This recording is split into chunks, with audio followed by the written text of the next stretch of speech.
اسے بھاتی نہیں تھی میری شرارتی طبیعت، اسے ترسا کے رکھ دیا میں نے سنجیدہ ہو کر۔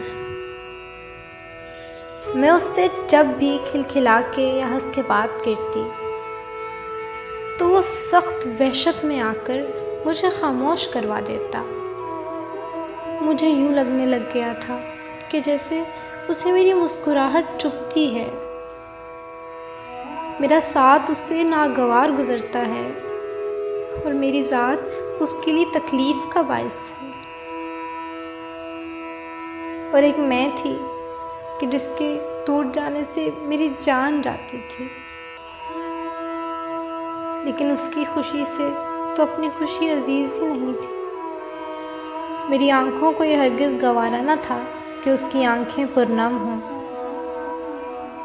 پھر یوں ہوا کہ رفتہ رفتہ میں نے اپنی ذات کو اس کی ذات سے الگ کر لیا، اس لیے نہیں کہ وہ مجھے خوشی نہیں دیتا تھا، اس لیے کہ اسے میری ذات سے کوئی خوشی میسر نہیں آتی تھی۔ کہتے ہیں نا، محبت میں تو اپنی ذات کہیں رہتی ہی نہیں ہے، محبت میں تو اپنے لیے جیا ہی نہیں جاتا، سب کچھ اسی کے واسطے ہوتا ہے، وہ جو کہہ دے جیسے کہتے بسم اللہ۔ میں نے بھی کچھ اسی طرح سے کیا، اس کی ہر بات، ہر ظلم، ہر اذیت کے آگے اپنا سر خم کر دی، اور پھر ہونٹ سی لیے زبان پر تالا لگا دیا، اور دور خود کو ہر محفل سے بیگانہ کر دیا، تبسم ہنسی کہہ کے سب کو جلا ڈالا۔ ہاں میں نے اس کے لیے اپنی ذات بدل دی، اپنی رگوں میں اذیتوں کے لشکر اتار دیے، بس اس لیے کہ اسے میرا ہنسنا پسند نہیں تھا، اسے خوف تھی میری مسکراہٹ سے، تو بس چھوڑ دیا مسکرانا۔ پر اب وقت نے ایسی پلٹی کھائی کہ اب وہی شخص کہتا ہے، پل بھر ہنس دو نا،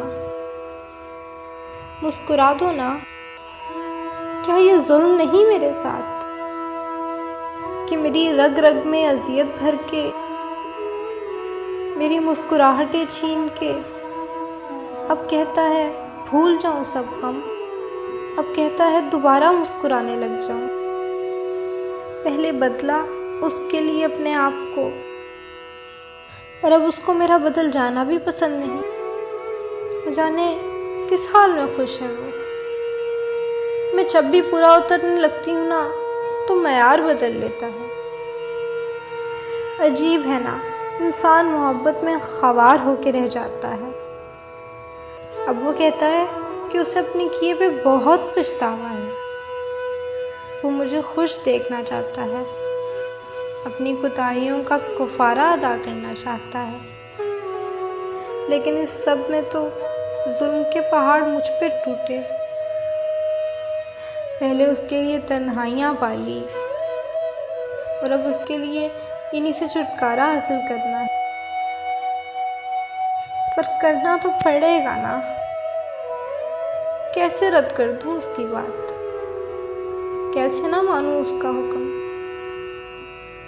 ارے میں کیسے کر دوں محبت کی توہین۔ وہ ظالم ہی صحیح، پر عشق ہے میرا، بس اتنا ہی کہوں گی، دل سیخ پہ رکھ کر بھون دیجئے، اگر خدا را محبت نہ کیجئے۔